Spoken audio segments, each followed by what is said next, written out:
than the other two put together. It was a name the whole world now knew.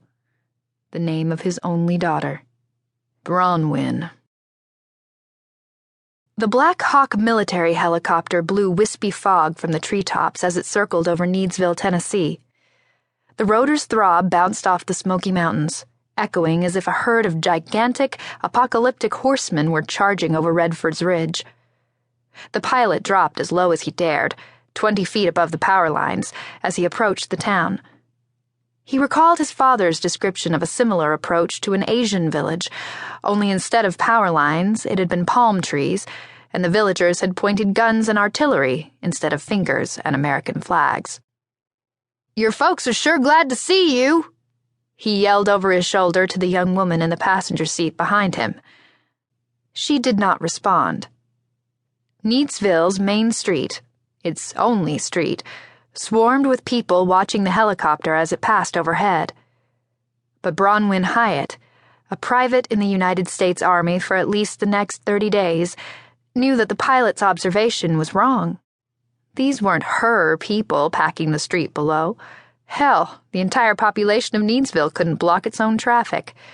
Most of the crowd consisted of reporters and well-wishing strangers drawn to the circus her return home had become.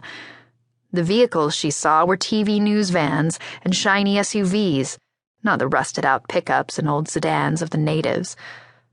As she scanned the crowd, she saw very few heads with the same distinctive, straight, jet-black Tufa hair that she wore neatly pulled back and tucked under her uniform's cap.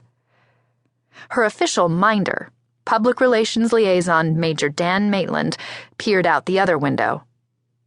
"Jumping Jesus on a pogo stick, look at all that," he said. "Where the hell are they all going to stay? Didn't you say there's only one hotel in town?" Bronwyn shifted her weight slightly to take the pressure off her leg. The metal rings and struts of the monstrous Ilizarov apparatus wrapped around her thigh and calf, sending bone-holding screws and pins through her pasty, tortured skin. She would have been more comfortable on a stretcher, but she'd been on her back quite enough these last 9 weeks. And not, she reflected wryly, in the way her Needsville reputation always implied.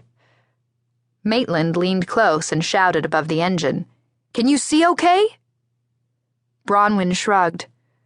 The engine's vibrations jingled the new metals on her chest. "Seen it all before," she said.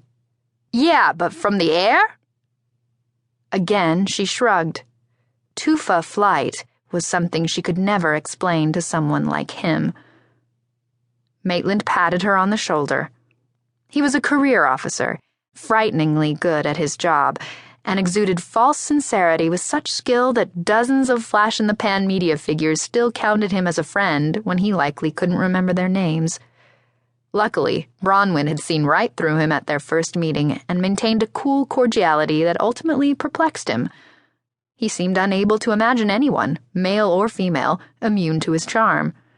Watching him hide this confusion was one of the few things that still brought Bronwyn any pleasure.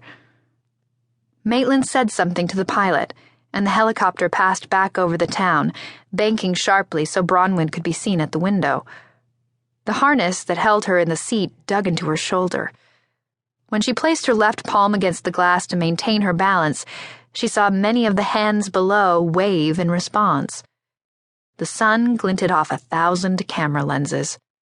None of this was a surprise, but it disheartened her just the same. A hero's homecoming, and she couldn't even remember what she'd done to earn it, or even if she'd done anything at all.